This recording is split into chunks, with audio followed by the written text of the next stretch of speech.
And then finally, in the show for this week, I want to talk about ways that you can better kind of protect or preserve the battery in your Macs and your iOS devices. Basically, give them the best chance for longevity.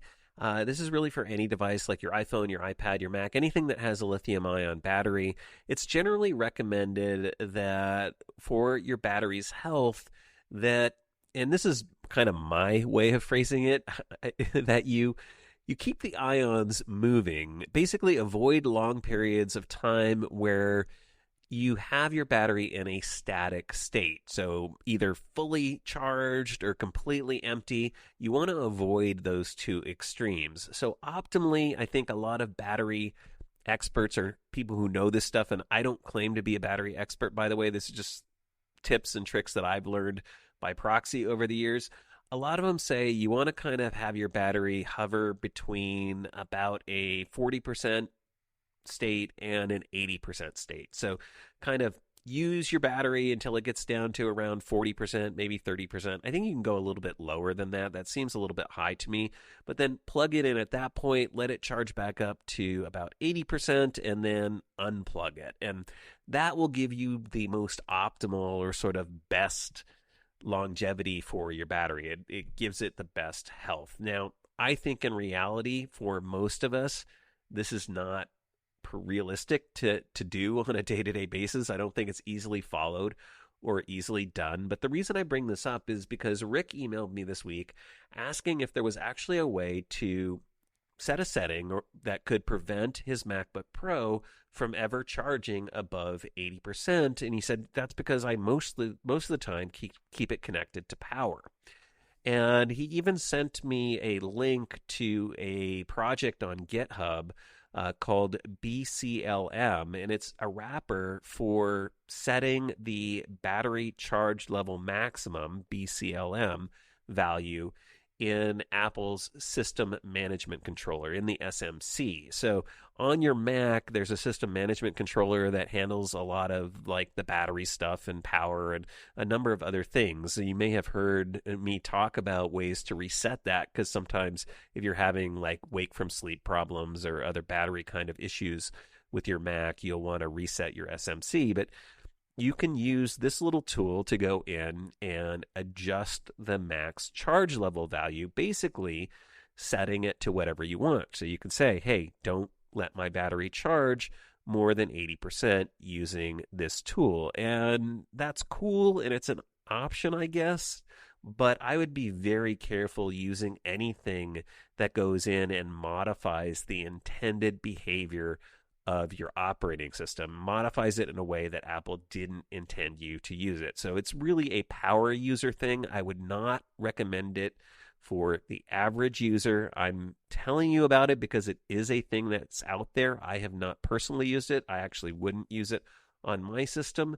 But please only do this if you understand what you're doing and it's something that you really want to do, because Apple could change things. I don't know what's going on in the underlying system. I'm assuming it's using the standard sort of commands, because there are terminal commands you can use to adjust settings in your system management controller.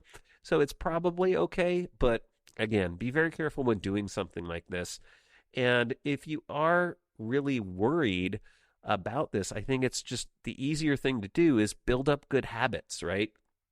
Just unplug your Mac once in a while, let it use the battery, keep those ions moving, and plug it back in when it gets down to a low percentage, but don't let it drain all the way to zero, right? So when you get the little pop-up warning that says, hey, your Mac is running low on battery, plug it back in. Same thing with your iOS devices and things like that. So don't keep them constantly plugged in. Don't keep them constantly unplugged and charging down to zero, something my daughters seem to do a lot. They like to run their iPhones at around 10%. It drives me crazy. I would be worried all the time that I'd be running out of battery, but and then they're rushing around to find a plug or plug in. Do your kids do this? That's a thing. I don't know.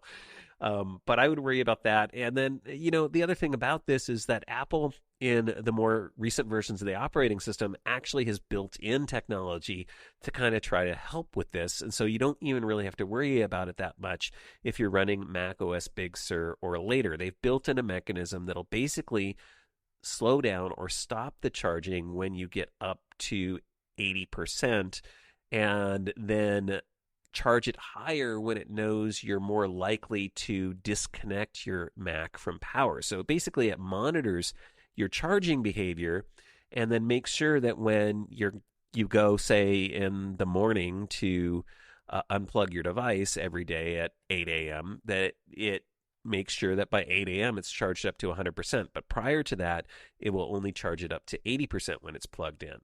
It's called optimized battery charging, and it's actually a setting. And Apple says this feature helps reduce wear on your battery and improve its lifespan by learning your daily charging routine. It delays charging the battery past 80% when it predicts that you'll be plugged in for an extended period of time, and then aims to charge the battery before you unplug it. And you can change this option in the battery preferences. So to check the setting and see if you have it turned on, go into System Preferences, go into Battery, click on the Battery tab, and then you can see if the Set Optimized Battery Charging is on or not, and then you can turn it on if you want to. So there you have it. Batteries, they do wear out. That's the other thing, is like battery, depending upon how much you use your battery, you could expect, I think, to get maybe 3 years, hopefully, of life out of your battery, maybe a little bit longer. I know people who have had batteries that have lasted 5 years, 10 years. So it really comes down to charge cycles and environment, and there are just a lot of factors that can impact your battery. But I feel like stressing over it and getting, really, really worried about it. A lot of people like to install battery monitoring tools and really stress and worry about the health of your battery. Again, if you just make sure that you get into good habits and that you don't leave it plugged in all the time, and you don't let it drain down to zero all the time, and you're cycling that battery normally, I think you're going to be just fine, especially with the systems and things that Apple has built into their operating system. But that's just my opinion. If you have a different opinion, I'd love to hear from you. If you're doing something to better preserve the health of your battery and you think that I'm wrong, that's great. I'd love to hear about it. Shoot me an email, send me some audio feedback. Like I said, I'm not a battery expert, and there probably are some battery experts out there. And we'll share your tips and tricks and your additional information on future episodes of the MacCast. But with that, that is going to do it for the show for this week.